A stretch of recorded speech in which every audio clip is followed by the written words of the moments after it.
నమస్తే అండి, welcome to our channel. ఈ వీడియోలో కొడకంచిలో ఉన్న శ్రీ ఆదినారాయణ స్వామి టెంపుల్ గురించి చూద్దాం. ఇది సంగారెడ్డి జిల్లా జిన్నార మండలం కొడకంచి గ్రామంలో శ్రీ విష్ణుమూర్తి 1000 ఏళ్ల క్రితం శ్రీదేవి భూదేవి సమేతంగా శ్రీ ఆదినారాయణ స్వామిగా కొడకంచి గుట్టపై వెలిశాడని పెద్దలు చెప్తున్నారు. ఇక్కడ ప్రతి మాఘమాసంలో ఉత్సవాలు నిర్వహిస్తారు. చాలామంది భక్తులు హాజరవుతారు.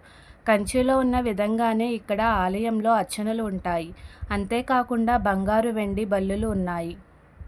కంచి తర్వాత వెండి బంగారు బల్లులు ఇక్కడే ఉన్నాయి. ఈ వెండి బంగారు బల్లులను స్పర్శిస్తే సకల పాపాలు తొలగిపోతాయని, బల్లి దోషాలు నివారణ కూడా జరుగుతుందని భక్తుల విశ్వాసం. అందుకే ఈ ఆలయం ప్రత్యేకతను సంతరించుకుంది.